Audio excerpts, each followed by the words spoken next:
Сәлеметсіздер ме, құрметті көрермендер? Бүгін біздер королевский пирог дайындаймыз с творогом.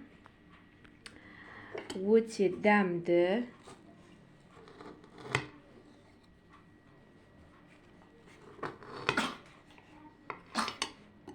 Үйдегі бар заттармен. Не қараңыздар. Қандай керемет.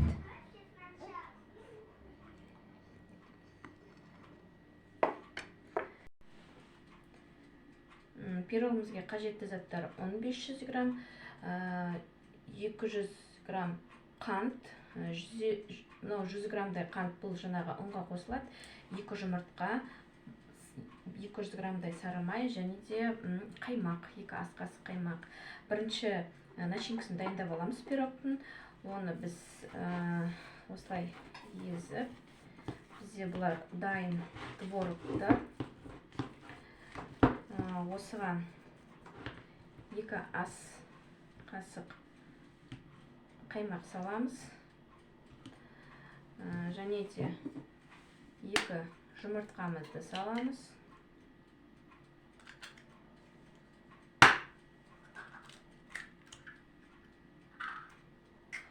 Сөйтіп, бұны жақсылап араластырып аламыз.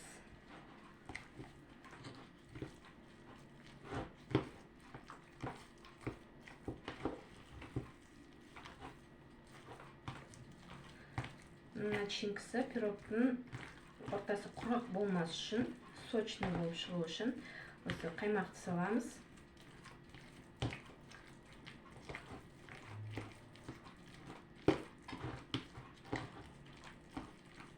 Осылай бір келкі қылып араластырып аламыз. Сосын ақырындап қантты салып араластырып аламыз.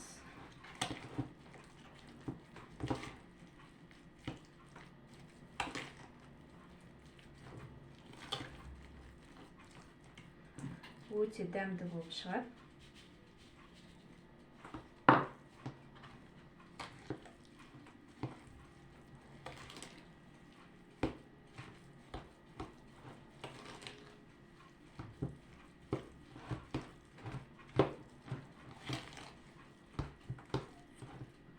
Негізі блендермен де істеп араластыруға болады, тезірек істеу үшін. Бірақ мен блендерді көп пайдалана беруді ұнатпаймын. Қолмен істеймін. Осылай бір келкі қылып араластырып дайындап қоямыз. Бұл негізі 2 пирогқа да жұқалап істесеңіз дәмді болады. 2 пирогқа да жетеді. Так, начинкасы дайын. Енді ұнын дайындаймыз. Ұнға қосатынымыз 100 граммдай қант, 50 грамм қосу болатын. Кім тәттілеу жақсы көрсе, 50 грамм қосу болады. Біздің балдар тәтті жақсы көреді. Сондықтан мен 100 грамм қосамын. Осылай араластырып аламыз. Және де сары майды қосамыз. Еріген болмау керек сары май. Осыны өстіп араластырып чөркеден өткізуге де болады. Көп болмау керек майы. Сосын аз да болмау керек. Орташа. Қазір көрсетсем қалай болып тұратын.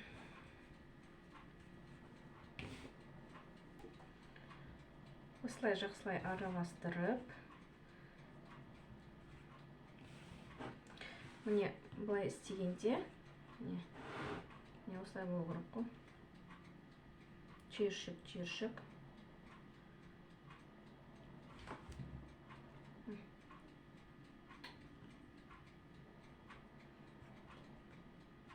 Міне осындай түйіршік болу керек. Енді осыны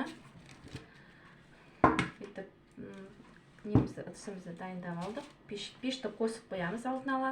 50 минут піседі. 200 градуста пешімізді алдын ала қосып қыздыра береміз. Міне осылай пирогымыздың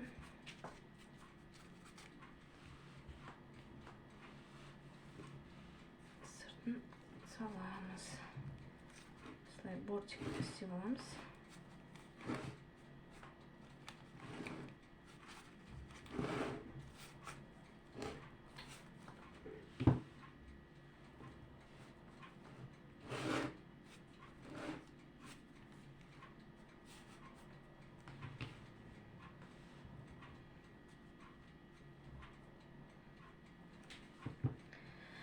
Және де мына дайындап қойған начинкамызды құямыз ішіне.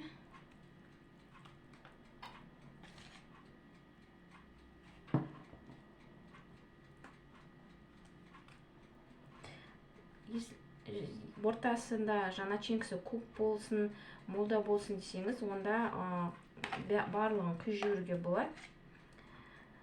Біз екі пирогқа не істейміз, бөлеміз. Сондықтан тек жартысын ғана құям. Және де бұлай жабамыз. Бұлай жауып шығамыз айналасын. Және де бетіне жұқалап жауып себеміз.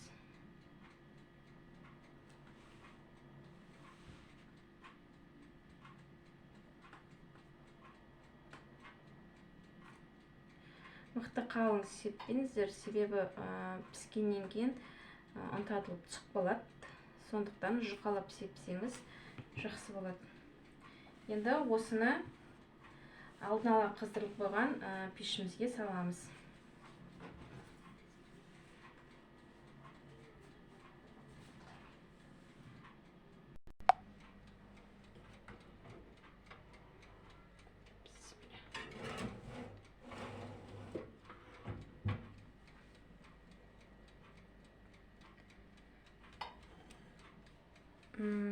Міне 200 градуста асты мен үстін бірдей қыздырамыз. Сосын 50 минут піседі.